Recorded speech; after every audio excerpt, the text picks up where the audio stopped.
All right, I guess that's my cue. Hello, this is the first session that we have for you, and this is Insider Threate, a real-world example. And before I get started on everything, I just want to let you guys know this is not your normal presentation.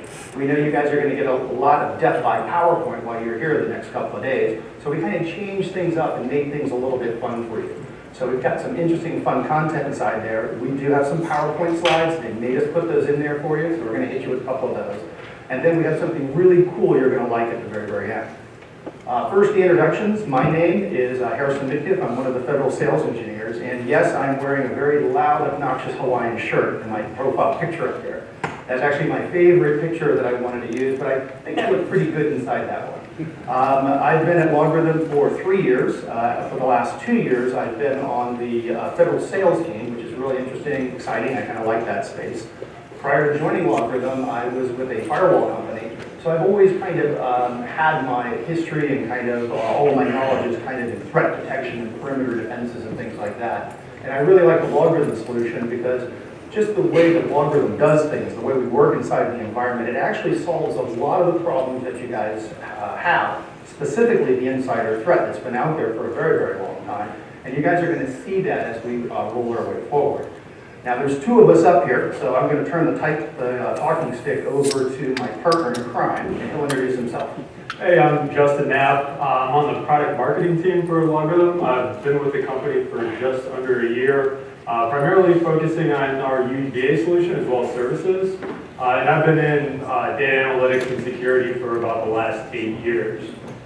So with that, let's kind of dive into the agenda and what you guys can expect over the next hour. So it's pretty straightforward. We're going to first take a look at who is the insider threat. What is the challenge that comes with identifying an insider threat? We're going to take a look at our approach to detecting these types of threats. And then we're going to dive into the more exciting part of the presentation, which is our real-world demo. And we're going to kind of walk through what you can see within the UI and understand how you can detect those types of insider threats. And then finally, at the end, as Sarah mentioned, we'll have some time for a Q&A as well. Okay, I guess you guys already picked up, we're kind of tag teaming this back and forth. So if I say something wrong, I'm going to rely on Justin to kind of correct me because I'm the engineer. And if he says something wrong, I'm going to correct him. So we'll have a little bit of fun and some synergies here on the front. Now, for the insider threat, who is really the insider threat inside your organization? And here's a little trivia. Can anybody tell me who this person is up on the screen? I'm testing your TV trivia right now. Okay? Yes, Mr. Robot. He got the answer right. But does anybody know the character's name that he plays on Mr. Robot? Elliot Alderson. Perfect, exactly right. Now, just a little bit of history for the rest of you guys. If you would have said Freddie Mercury, if you would have said the actor in Papillon, the deck officer on Battleship, I would have accepted any of those answers because that's Rami Malek, that's the actor. But in this role right here, he plays a cybersecurity analyst for a company, and what he has done is he's actually turned himself into either a cybersecurity analyst or the #1 hacker in the world. And that's why I kind of like him. If you look at him and you kind of look at the expression on the face and you look at those devious eyes and so forth, he's the classic example of what you might think is the insider threat that you can't trust inside your organization, or the hacker that might try to be penetrating your organization. Now, I had to write these down because he does suffer from some social disorders. He actually suffers from social anxiety, clinical depression, delusions, paranoia, and he even hears voices inside the show. If you had a guy like this working inside your organization, this would be the insider threat, and he should probably terrify you if you had somebody like that.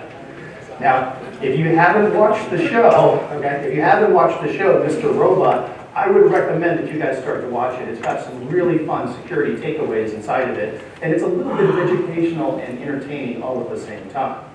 Okay, now I'm still testing your trivia right now. Can anybody tell me who this person is on the screen?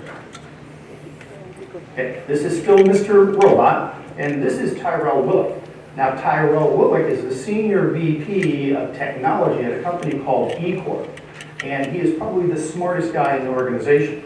But he's also really upset because he just didn't get his big promotion that he thought he was going to get. The classic insider that you kind of have to worry about.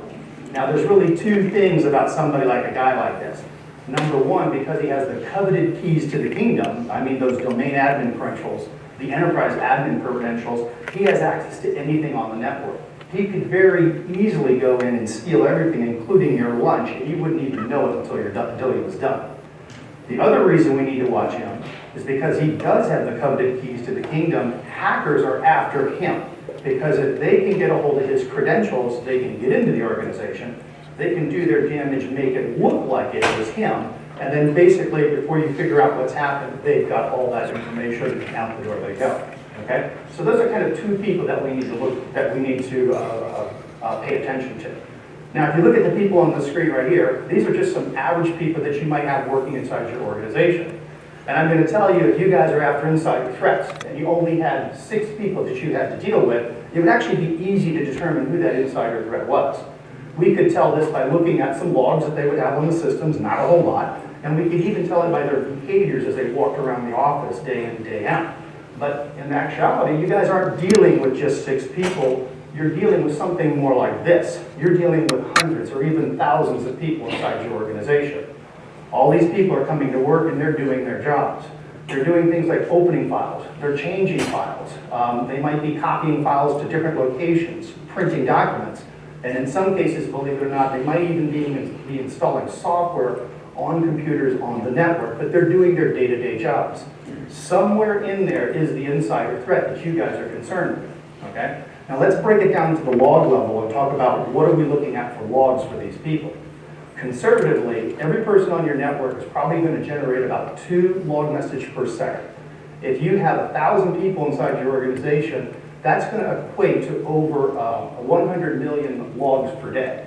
And I think all of us will agree, even if we had an army of security analysts, we're still not going to be able to determine who that insider threat is. It's just humanly impossible to be able to do. That's why we need software-type tools to be able to collect the logs, quantify and qualify all these different alarms and issues that we see, so the analysts have the right tool in front of them so they can find out who the insider threat is inside the organization. Okay?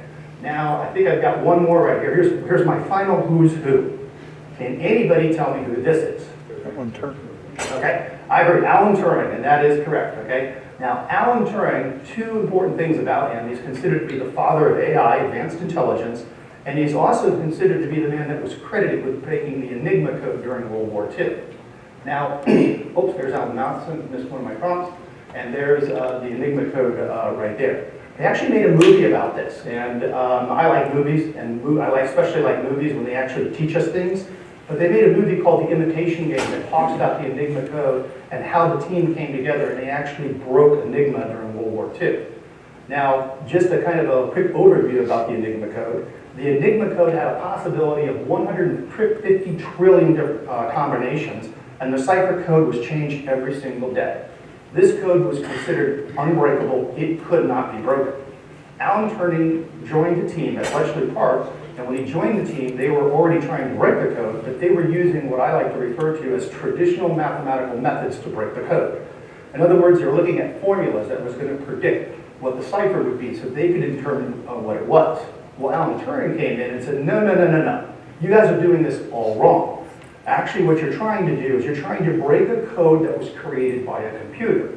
So in order to break a code that was created by a computer, he came out with this line inside the movie. He said that you need a machine to understand a machine.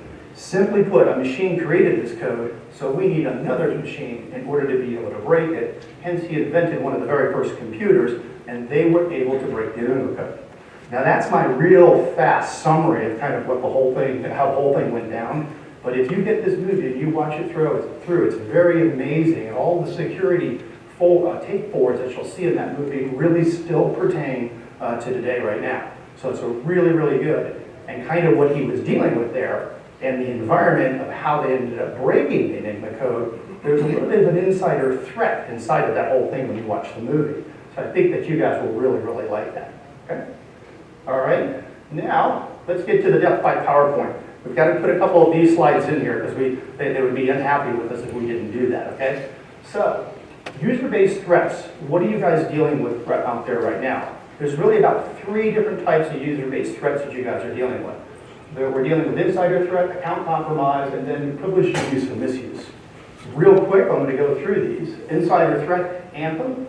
Anthem was hit with a malicious insider and even a phishing attack. And the outcome for Anthem when this whole thing went down was about $130 million, okay? Not very good if you were dealing with Anthem at that time, and very, very bad for their reputation. Under the account compromise, everybody probably remembers Target. Third-party representative came in, his account was compromised, and that was used to breach their way into the network, and about 40 million consumer records were actually affected and released out into the open, okay? The last one is my personal favorite, and that's the privileged abuse and misuse, and that's with the NSA, and that's Edward Snowden. And Edward Snowden actually gave us another word in the American lexicon in the cybersecurity space. We call it the Snowden effect. He was the classic insider threat. He had access to everything on the network, and he was just doing his job, but one day he accessed a lot more data than he was supposed to access. He took classified documents, and he even took specialized tools, and he released those out into the environment. So those are real-world examples that we're dealing with every day inside the environment. And these are the things that you guys are dealing with even when you leave this and you go back to your environment. You're going to have to be looking for these insider threats. Well, that's all fine and dandy, but how can LogRhythm kind of come in and how can we help you detect these things and how can we shut these things down? The way we're going to do it is we do it with something we call LogRhythm UEBA. That's User Entity Behavior Analytics. Because the insider threat really boils down to what that user's behaviors are inside the organization. Now, it's a 360-degree view around, so let's take a look at what we've got right here. If we start at the top, we have uniform data classification that LogRhythm can bring to you, and that's with MDI, Machine Data Intelligence. That's the normalization of the logs. That's going to make the security intelligence, security analyst job much, much easier to be able to look at logs across all different types of systems. We're also bringing in a true identity feature that allows us to take multiple user logons and map them all to a single entity on the network, and that is critical. How many people here have a domain admin account and then also have a regular user account? Okay, there, I got two hands, perfect right there. Okay? That's actually two separate accounts but one identity, and we need to bring those together to understand what those behaviors are. We also have scenario analytics for helping us identify risk scores and, I look back and alarming and things like that. We're also bringing in behavior analytics into the environments because we want to be able to detect anomalous behavior when that user starts to do something that they normally didn't do, and we want to have risk and threat scores that are associated with this. In just a second, Justin's going to be covering some slides, and he's actually going to talk about the threat analysis and scoring and so forth. And later, when I do the demo, you guys will actually see that and how a user's score can actually change as they start doing different things on the network. As far as threat hunting, we're going to be able to bring in some really good dashboards to show the analyst the things that are happening in real time on the network. And that's the key for that insider threat. We need to be able to do things in real time, and we bring that to the table very, very well. But probably one of the most important things is this word called SOAR. Security, Orchestration, Automation, and Response. And I have a feeling that there's a number of you in the room that are dealing and struggling with this right now. That is the ability that a log message, when it comes in, and Chris Peterson talked about this, is that that log message is going to travel a life cycle through a detection process to determine what needs to be done. It might go through a life cycle, and it's just something benign, and we drop it and don't do anything with it. But there might be a case that we need to act on it and we need to do something. We might need an alarm. That alarm, we might have to be able to remediate something very, very quickly from that. But these are things that have to be laid out at the very beginning. If you don't lay them out at the very beginning, then you're operating in the post-mortem world where all that damage has already been done. Okay?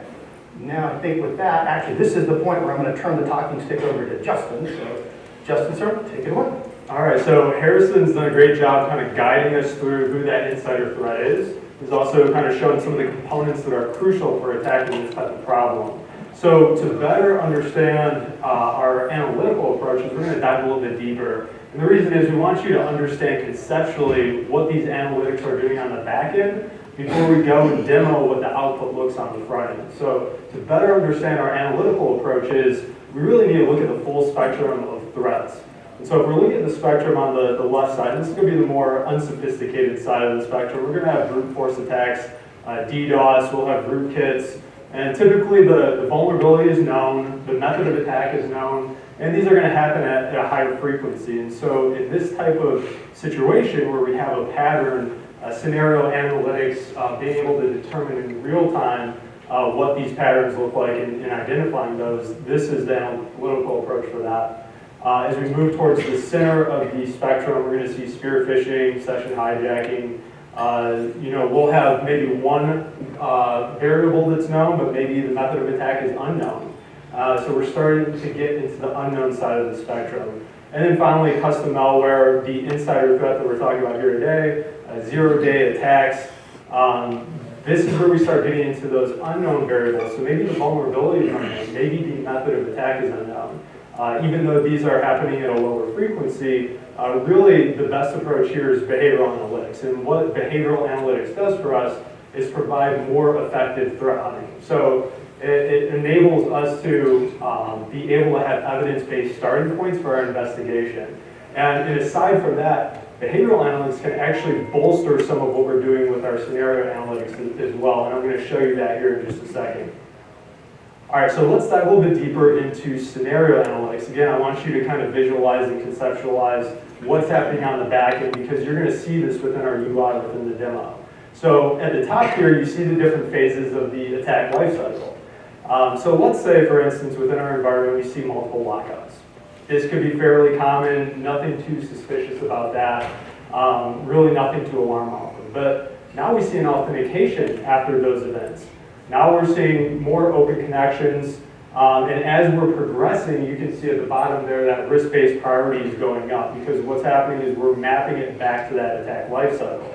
And so now we're seeing a brute force attempt, abnormal file access, and then finally we see what the true goal was, and that was being able to copy these files to a USB drive. So we've identified this pattern, but even at this point, this is not 100% guarantee that this is a malicious threat. Now the probability is pretty high, but it's not a guarantee. So how do we reduce any type of false positives?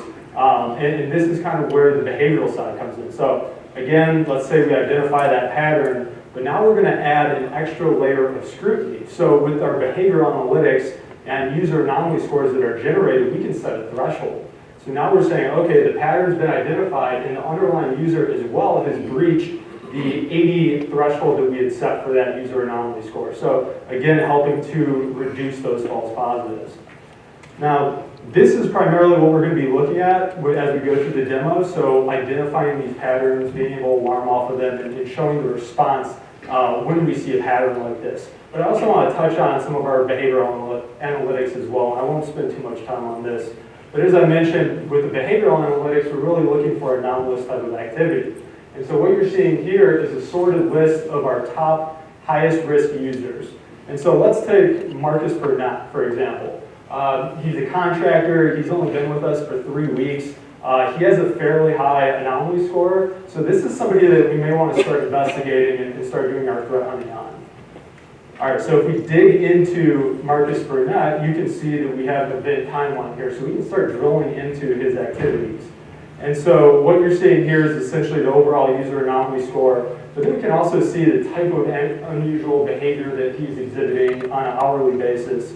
We can also see the event details, and if you'd like, you can actually execute a query from here to pull back the logs and be able to do further investigation. We have the deviation between what was observed and what was expected in the activity. And finally, we have the event anomaly score. So it kind of shows us how we got to that overall user anomaly score. And again, the demo won't highlight so much of this, but what I would like to do is plug, for anybody who's interested in the behavioral side, we have a session on Thursday, I believe it's the evolution of behavioral analytics. It's going to really do a deep dive into this topic, so I would just keep an eye out for that. And with that, we're going to have Harrison kind of walk us through the different steps that you're going to see within the demo before we kick it off. Okay. All right. We skipped over a slide. This is actually the slide that we wanted to get to. Okay, now we're going to do a demo in just a second, but I want to tell you what you guys are going to see. So as we start doing things on the screen, it's all going to make sense, and everything's going to kind of have a nice flow to it. What we're going to see is we're going to see a classic insider threat, and 7 things are going to happen. What we're going to do is we're going to see a privileged user log onto a system, so we're going to get an alarm for that. And notice what's highlighted in red right there. There's a smart response. That's LogRhythm's ability to be able to remediate something on the fly. This is critical in the meantime to respond when we see an event starting to happen. But I'm going to save that and show that to you a little bit more when we get to the demo portion of it. After that, what we're going to see is we're going to see a count that's being added to other groups. So it's a privileged user escalation on the network. We'll see alarms associated with that. Once that accounts permissions have been escalated, then what we're going to start to see is sensitive files are being accessed on the network. Once we see that done, then we're going to see something very odd, a restricted process running on the network. There's lots of processes that are running on the network that if you knew they were there, you would say, no, that particular executable should not run. Notice I have a smart response on there too, have the ability to be able to remediate it, and we're going to show you that in the demo. Then we're going to move on, and we're going to have files being copied to USB sticks, and none of you should be allowing USB sticks in your environment. That's something that we say, but I think we all know that they're probably there in some way, shape, or form. So if files are being copied to USB sticks, maybe we should know about that. So we're going to get an alarm for that. Then what we're going to see is we're going to see files deleted by admin. And I call this one the path of destruction, when somebody decides that they're out of it and they don't want to work at a company anymore. They want to cause as much disruption as they want to do, but it's a mass file deletion that's starting to be executed on the network. Then finally, what we'll start to see, we'll actually see the event logs being cleared on the system, and that's kind of a big red flag. Now, any of those individual alarms, if you see those going off by themselves, it might not necessarily be a red flag, but if I see all of these going off in rapid succession, notice that I have risk scoring associated with them. This all can be associated back to what we call the insider threat, where a master alarm can go off at a risk level of 100 and say, wait a minute, we have an insider threat detected on the network and we need to take action against the whole thing right now. So that's the demo that we're going to do for you in just a second. But how are we going to do the demo? Okay, well, we've actually been practicing this back and forth. We've got a little click share app that we're going to use here at our computers up in the front. So we're going to see some screens moving back and forth. We're going to have somebody play the role of the insider threat. So Justin over here is going to be our insider threat, and he's going to penetrate our network. And then we're going to be using the LogRhythm web UI to actually see that attack as he's starting to launch it, and we'll start to be able to remediate it. What we're also going to do is we're going to do something different that I don't think anybody else is doing here at RhythmWorld. So I'm a little nervous about this, but we're going to ask for a volunteer to come up and drive LogRhythm and actually remediate the entire threat. The two things about that before anybody decides to volunteer. Number one, I'm going to be whoever comes up, I'm going to tell you everything that you have to do, so don't worry. I'm going to be up here. I even got a little laser pointer, and I'll say, click this, click that, do this, do that. I'm going to explain everything, but you're going to be driving the console for us. And the second thing I want to let you know is whoever does volunteer, we have a Starbucks gift card for you. Okay? So with that said, do I have anybody who wants to volunteer? All right, I got a man right here who wants to volunteer, and you want to stand up? Okay, and your name? Odessa. Odessa? Odessa, nice to meet you. Thanks for volunteering.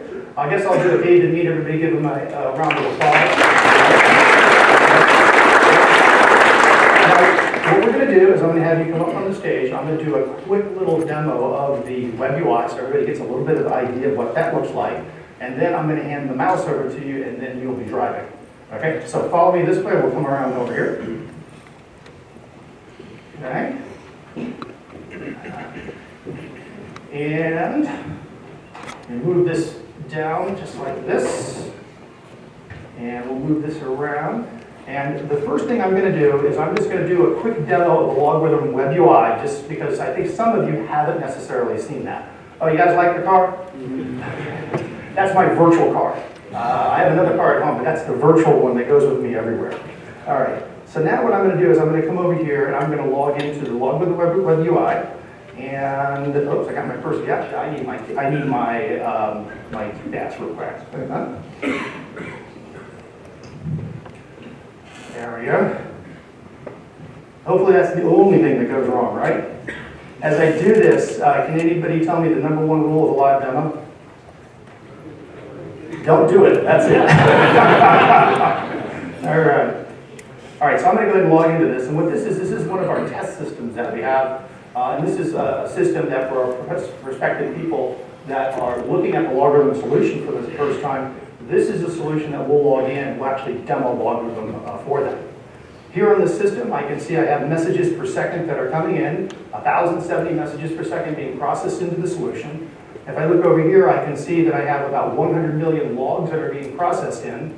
Of those, about 1 million of those became events, and of those, about 100 of them became alarms. That little graph that you see right there with those things on it, that kind of shows you the value of why we need SIM software type tools in the environment to look at these logs. When the logs come in, what we do is we take them and we put them through a classification process. So when I classify logs, I can classify them as authentication failure. I can classify them as vulnerabilities and so forth, but this is LogRhythm telling the analyst what these logs are. We also break it down into a common event where we take it one level down that tells the analyst exactly what's going on. We also have all kinds of cool dashboards that we can create to show the data exactly the way that you want it, but I always say that LogRhythm is very Google-like. So if I want to click on something and take a closer look at it, like I want to look at these authentication failures, all I have to do is double click, and now I can dig into that and see exactly what's going on. Well, I have authentication failure, and I have bad username, bad password associated with this, okay? That's kind of answering everything for the analyst, so now they don't have to be looking at all those raw logs. If they want to look at the raw logs, they're still right here. Oops, hang on, they're not right there, okay? But the raw logs are still down there at the bottom, and I'll be able to pull those up and be able to look at them. Other things we can look at real fast as far as other dashboards is if I come over here, I have a dashboard on here for, I think, Palo Alto. We have a Palo Alto dashboard in here that's taking a Palo Alto feed. And by taking a Palo Alto feed, that's a firewall, and that's actually my background and where I came from. When I was a firewall admin, I wouldn't let anybody log into my firewall because I was afraid what they would do to it, let alone a level 1 security analyst of what he might do to it. But if the logs are coming over here in LogRhythm, it's a single pane of glass. I have no problem with them looking at the logs over here. So it's been powering the analyst literally at every level to be able to see these logs, okay? Now there's lots more stuff I could show you over here, but I don't want to do that. What I want to do is I want to turn it over to Odessa over here, and he's going to actually drive this thing. So I'm sure you're getting a little bit nervous right now? No? Okay. All right. So, well, I'm nervous, so okay. All right. So what I just did is I flipped over to another system over here, and we're going to do that in just a second. What you might want to do is there's the mouse, and there's that, and I've got a handy-dandy little laser pointer here. Is it working?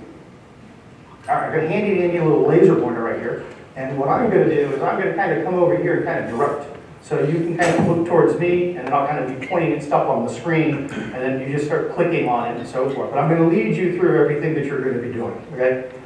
So the first thing we're going to do is I gave you a quick overview of LogRhythm. You kind of saw how everything works, okay? But most security analysts are going to spend their time in the alarms.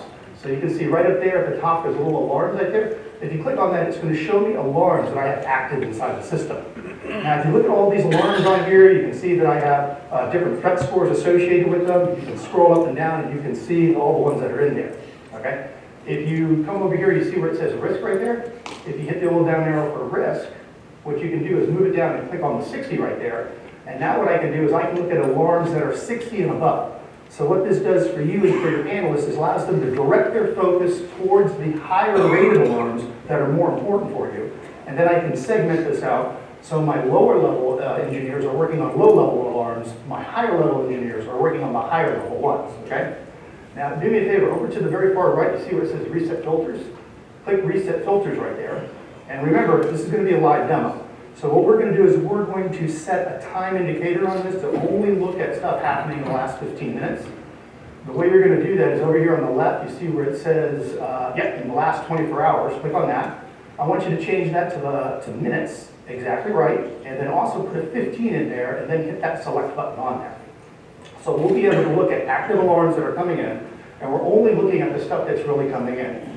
No data available. See that right there? There are no alarms that have happened in the last 15 minutes, okay?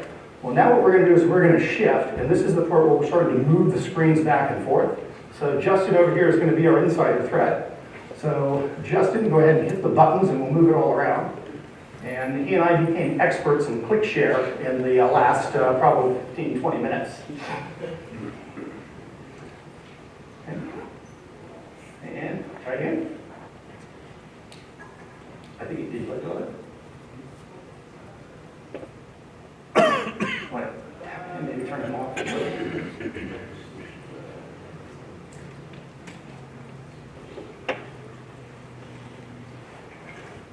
we'll give it one more second, but if we can't get it going, then what we're going to do is we're just going to tell you what he's doing. And unfortunately, we want to just show it on the screen, but always have to tell you what he's doing. So we'll give it one more second, and then we'll go with plan B in order to get him to launch these. Okay?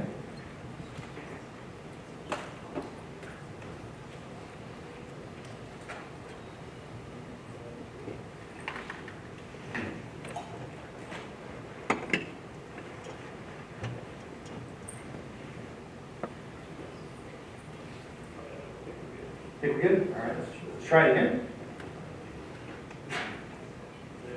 All right, yay! All right, we got it. Now, all right, so what he's doing right now is he is opening up an RDP session and he's logging into a domain controller. Now, a domain controller is a secured system on the network. This is typically something, it's not necessarily that Justin's doing anything wrong. He does have the covenant keys to the castle, domain admin permissions. So he might just be logging into a system in order to do his job. It may not necessarily be a big deal. So now you can see he just logged in and we got a nice red background on there. Now here comes the big test. We have to switch from that screen back to him. So now let's switch back over to Odessa. And you need to turn yours off. There we go. So now we're on the screen and yay, look at that. We have a alarm just came up, privileged user logged in. And if you click directly on that, when you click directly on that, it's going to open an inspector window over here on the side. On the inspector window, it's going to tell us the IP address that did the login, and it says the user's name was Sammy right there. Justin's using a phony name right now, so we're going to call him Sammy for the purpose of this, okay? This inspector window you see right here is very valuable. It changes with the different things I'm clicked on to help the analyst understand what's going on. You'll also notice over here on the alarm, it says smart response. That's the ability to be able to remediate this on the fly. Odessa, if you come over here and scroll in this window over here, let's pull up, right there, the smart response. There's a smart response on there. I think you might have to scroll up just a little bit. With the smart response, there it is right there. It says log the user off the network, okay? If I wanted to take action against this and get this user off the network right now with our smart response capability that we have, don't do it, but all I would have to do is hit that approve button right there, and it would end that user's RDP session, okay? That is LogRhythm giving the analyst everything that they need to be able to do right at their fingertips. This is pretty huge. But my user, Sammy, hasn't necessarily done anything bad yet. So let's have some fun with this and start to work this whole thing out and see how LogRhythm would tell you to work this thing as a case. All right, Odessa, what I want you to do is you'll see, it'll come back on the alarm, click on that little briefcase right there, and then go down. I want you to click on Create Case. And then up there in the title, you can type in Sammy. Just type in the name Sammy right there. Because now what I'm doing is I'm creating a case for this. Other things that I can do on here is I can put a priority level of 3 or 1 or 5 on how high I want it to be. And I can even put due date information in here. And I can even put notes in here. Maybe I want to put notes of why I'm putting this in, creating a case and so forth. Okay? Go ahead and click on the Save button right there, and now we just created a case in order to track this activity. Okay? Sandy looks bad. Okay, it looks bad. All right, so go ahead and hit save on that one, please. All right, now what we're going to do is, did you kind of notice what happened to the left over here? That's where I have my case information. If you click that little arrow right there, it'll pop it out, and you'll see I actually have a really nice, right over there in the very top left, current cases, right there. Now what you'll notice is over here, I have all my case management, a single pane of glass. I have my alarms happening all right here in the middle, and then over here on the inside, this inspector window starts to give me more information of different things I clicked on. Single pane of glass view for that analyst. Now what we're going to do is I want you to come over here and click on the Cases tab for me real quick, and we're going to add some more information into the case. This is just the easiest way to do it. There's our case right there, Sammy. So let's click on Sammy, please. And then this inspector window that's over here to the side, you'll notice there's a little arrow right there. Click that little arrow. Let's push that inspector window over to the side. Perfect. What I want to do is, for the purpose of our demonstration, I want to give you all the real estate that you guys can see, so this really looks good for you. Now here on the case, I have an evidence tab where I'll be able to see all the alarms that have been put inside of it. I have a metrics tab, so if you click on metrics, I can start to see the metrics associated with this. Time to qualify was 2 minutes for us to actually consider this was an event, and we actually created the case off of it. As I start to work this through, metrics will start to be added on here, which is really, really nice. Click on associated cases for me. Associated cases, if it might have something like malware, there's a main case that starts in the morning. I have other ones throughout the day. They could all be linked in. Click on history for me, and history actually shows me all the history of anybody that's done anything against that. Now with history and working a case, this is the point where we can add collaborators inside of this to help me work it through. So if you go over here to the top right, you'll see there's an add collaborator right there. And if we click on the add collaborator, these are other collaborators I can add in. So do me a favor, I want you to add in Edit Tanny, and I also want you to add in Young Tim. So you have to choose one and then choose the other one. What I'm now doing is I'm adding other collaborators, people that can help me work the case. So it's not isolated just to me, it's to my team, okay? Now, Tim, add him in too. And you can see there are the names right there. There's also down here, we have a playbook option on this, and go ahead and click on playbook. Many of you may not have seen this already, but we have the ability to take your SOPs and put them inside LogRhythm. If you go to our community has playbooks out there that you can add in. These are procedures for the analysts to be able to follow through. So do me a favor, hit the little down arrow right there.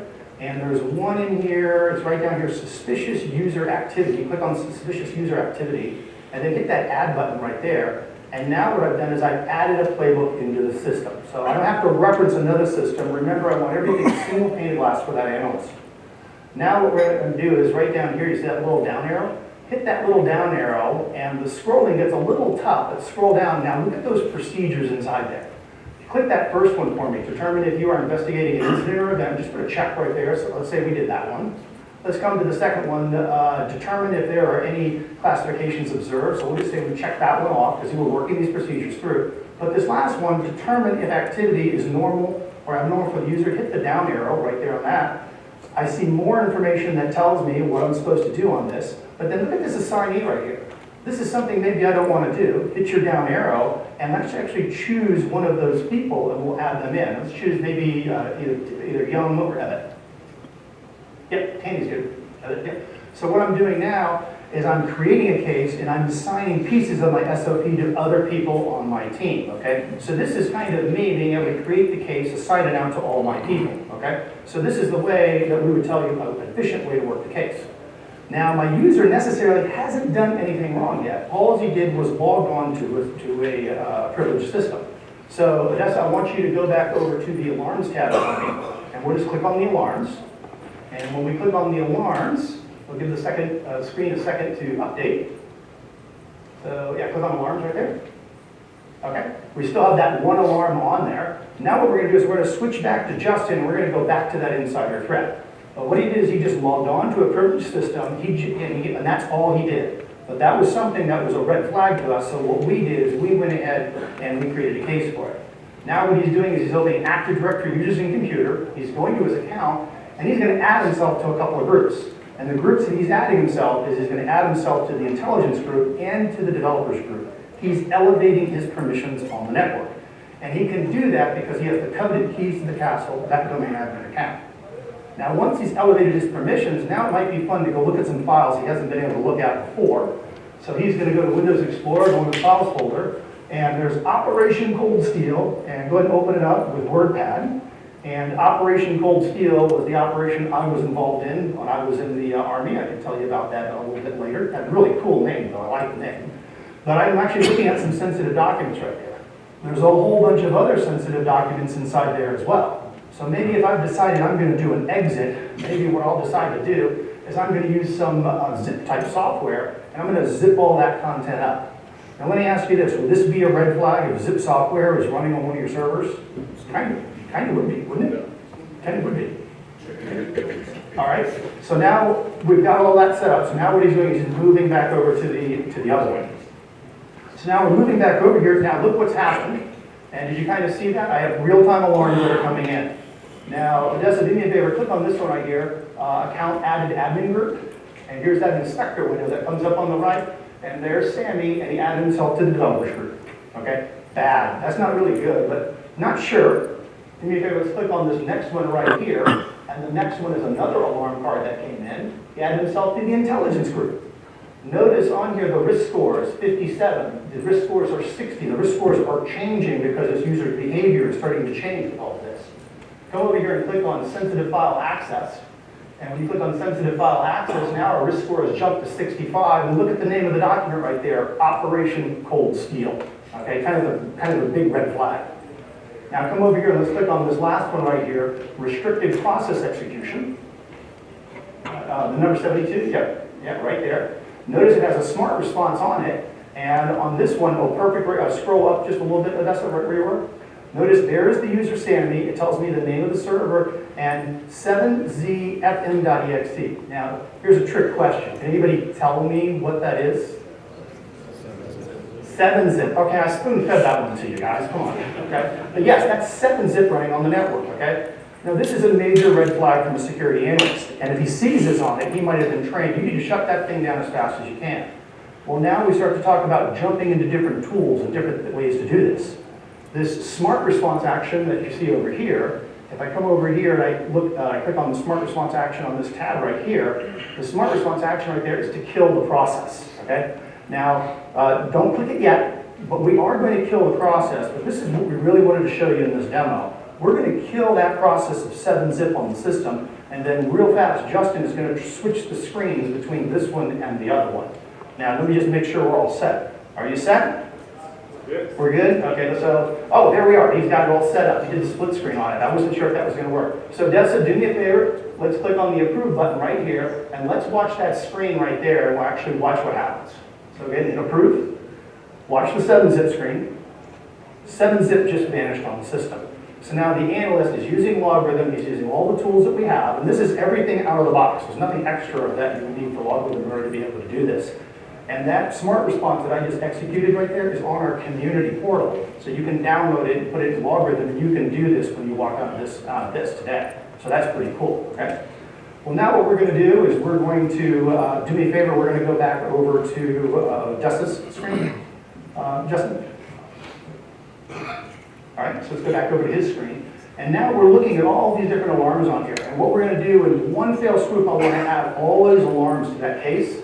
So what I want you to do is put checks on all these different alarm cards right there. And you'll have to do some scrolling, but you've proven yourself a master of scrolling and control of the screen. So you're doing a great job there. And then let's get this last one over here. And then what I want you to do is, you see where I've got my pointer right up here on that little briefcase? Click that little briefcase right there. And I want you to choose Add to Current Case. Now what I'm doing is I'm adding those to the current case, and they all got added in this screen right there.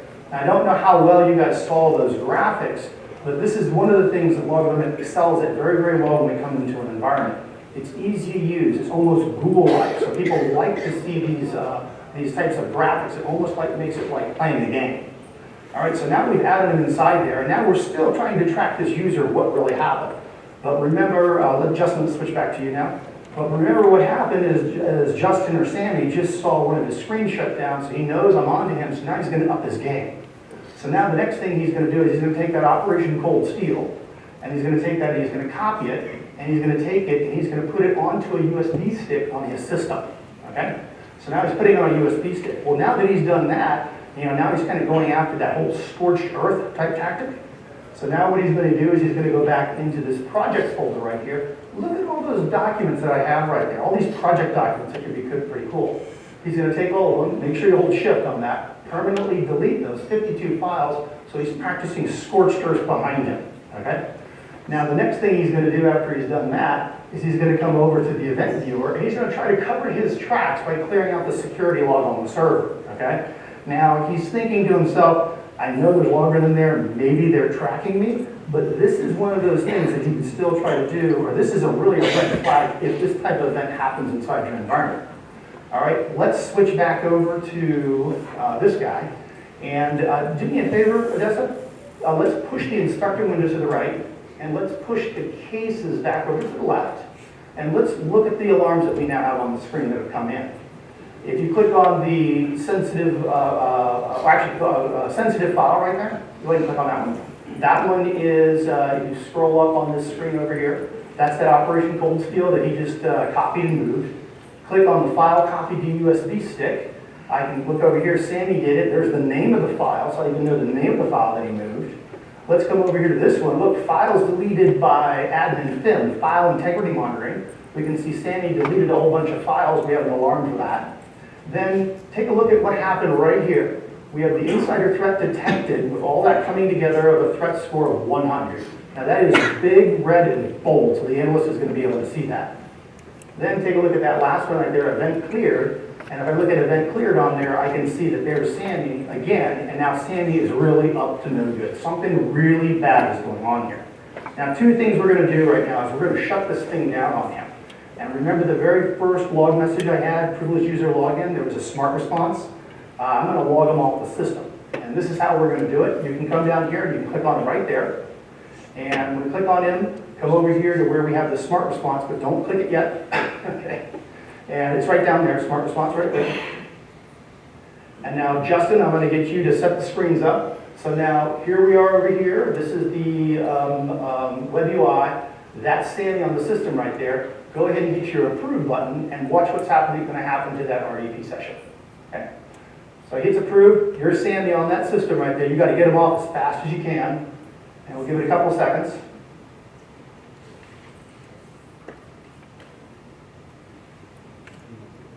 We'll give it a couple more seconds. Okay. All right. There we go. There we go. There we go. Okay. All right. I was getting a little bit nervous there. Now, that only probably took about 20 seconds, but the way I'm feeling right now, that probably took about 5 minutes in Harrison time right there. Okay. Let's go ahead and let's make Odessa back full screen again. Okay. Now, if you look at that, and you look at those alarms coming in, you look at that insider threat and how the analyst is able to use LogRhythm, be able to track a case against this, execute these smart responses, this is just a small fraction of what we can do with LogRhythm inside the organization. And this is just why I like the solution so much. It's the solution I wish I had back when I was an admin 20 years ago, but it kind of really wasn't matured or existed at this level. Okay, last thing we're going to do is just scroll up to the top. And we're going to put checks in the corner on all of those other alarms that came in. So 1, 2, we hit that one too, that one right there, and then that one. Yep, and then right up here where we have the little case, let's click the little case right there. And then we're going to hit add to current case, so we're adding them all in. Kind of see we get those fancy little graphics that come in, so the analysts like that. Now we're going to go over here and click on the cases tab, and we're going to close the case out once and for all. Okay, let's click on the Sandy case right there. And then just like we did before, this inspector window that's over here to the right, let's click that little arrow and push that over. And I'm going to talk about this, what we see right over here. Now, if you follow the Lockheed Martin cybersecurity kill chain, they actually tell you there's a process that cases should go through. What you can do is you can just simply hit complete, and that would actually complete the whole case. But they actually tell you they need to go through a certain process. And as they go through a process, we can track metrics against them. Click on that metrics tab for me real quick. And kind of remember we looked at this before, time to qualify right there, when it took just 2 minutes. What I want you to do is I want you to click incident. So we would actually at one point change this to an incident. Look what happened. My metrics just updated. So I have trackable metrics of how users are using LogRhythm and how LogRhythm is working in the environment. Let's go to mitigated. And you can see my numbers are changing. And let's go to resolve. Hit the resolve next. And then you can type something in here like Sammy was just doing his job, or ASDF, which is one of my favorite things to type when I don't know what to type. But okay, I stopped Sammy. Oh, that is perfect. That is perfect. I didn't pick him, by the way. He's doing an awesome job. Go ahead and hit resolve right here. And now look at this. I have time to detect was 2 minutes, time to respond was 14 minutes, and the analyst was all working inside the web UI. He didn't have to jump to other tools. LogRhythm is telling him what was going on.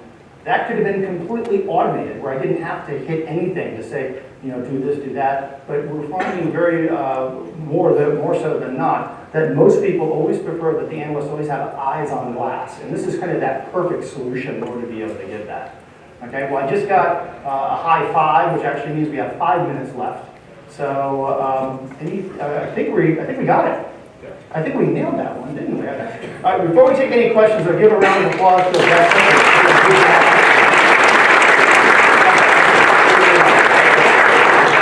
All right, so we got 5 minutes left. Does anybody have any questions? Yes, sir. Oh, the evidence tab? I can't, but he can. Okay. Click on evidence. It's actually right there. The evidence, what this is this is actually going to have all the case information, all the alarm cards that were put in there. If I had notes put in there, they would be in there, files were put in there. If I had added any logs to it, those would have been in there too. Those are all things that we can do, but just because of the time constraint and keeping us in 1 hour, we didn't add those in. Well, the question is, if you have this evidence, and I need to export this out, let's say it's HR with a partner, what can I get as far as identity validation? In other words, a digital signature on these artifacts. Can I get a SHA-1 created for a file? Can all this be exported to a file with a SHA-1 value that I can have for any cases goes HR, or if it's criminal, or some other? And the answer is yes to all that. We can export it out, and it is secured with a SHA. You're getting your deployment on Monday, but post this, I can actually send you the instructions to do that, which will help you. I have a question. So specific to this case, I'm curious, which modules did you have enabled? And then what were the other dependencies to make this demo successful, right? Because it's really not all out of the box. You have to have what, are you using a light agent? Are you using a pro agent? A lot of our customers, they don't enable file integrity monitoring, which is required to make this demo successful. So there are a lot of boxes you have to check to make this demo successful. So I'm wondering what those are. Sure. I did have an agent. The agent was installed on a domain controller, and it was a pro agent. When I do deployments, typically I always tell people I don't like agents. I was an admin myself, but agents will have a place in every deployment. I like agents on servers. The agent allowed me to do the file integrity monitoring. The actual alarms that you saw, I actually custom made those rather than taking them out of the different security modules. So I custom made these ones for the purpose of the demos today. But these are kind of clones of other rules that are actually with some of the other modules. One of the modules that I cloned some of these from was actually the NIST 853 on federal, and that's a big thing in our space. But there's also a Insider Threate module that had some of these. So I cloned some of those and brought those in. So for if I'm taking this back to my company, there's really not a thing I can say, okay, well, enable the UEBA module and then get you did several custom things to make this work. I did for the purpose of the demo, but if UEBA is your thing, and I'll get you information after this, we actually have a UEBA deployment guide. And what that goes into, and I can talk to you after this, is that you bring your log sources and you put them into what we call lists, and then turn on certain AIE rules that will draw those lists, and then you'll get most of this functionality out of the box. Thanks, Harrison. Just a reminder, as we're taking questions too, you guys can go onto the app and get Harrison and Justin's info if you have more questions for them after this session. And please go ahead and rate the session. Let us know how we did and how you like the content today. My question is about collaborators. When you assign a collaborator to a case, how are they notified that they've been assigned? Is that through SMTP or another form? They'll get an email notification that they've just been added to a case. And as the case progresses through, if they were to change it, they can get email notifications through that way as well. If they work on the cases, that are any annotations or individuals that also annotated? It is, and anything that they put in is all maintained on that evidence locker where we are, and it cannot be deleted. So that maintains that evidence locker that you need going forward.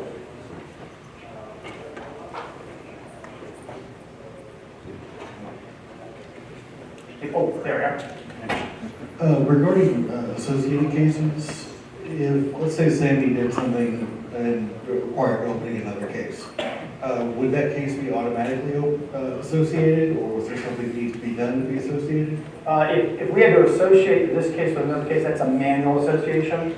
It's possible we could probably do some type of scripting and put something in, but we'd have to define what the parameters would be. So.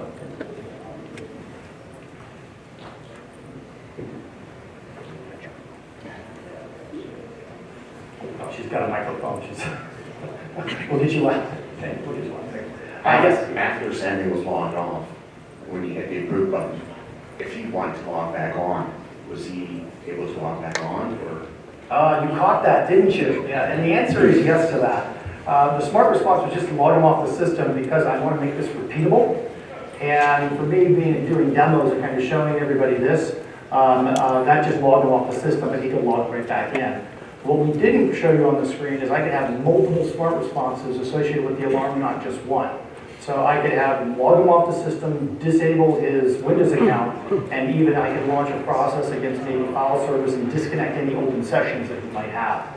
So I just did it just to log them off so I can repeat it and put it back on.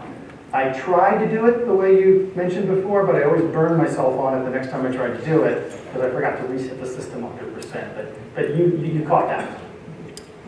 Oh, and we have one more question right up here at the front. She's bringing the microphone, so we got you on the stage and on mic. So where's my gift card? That's a good question. Okay. Now, this is the part where I get to play the engineer. I get to turn that over to my marketing guy. So I'm going to get your information, and we're going to send you 2 gift cards since we don't have it here to hand it to you right now. Yeah, your gift card is on his desk back at the corporate office. So that's where it is. All right. Anybody else? I think we're right on the line, aren't we? Okay. Anybody else before we call it a wrap? All right. Well, thank you very much for your time. Everybody was very fair.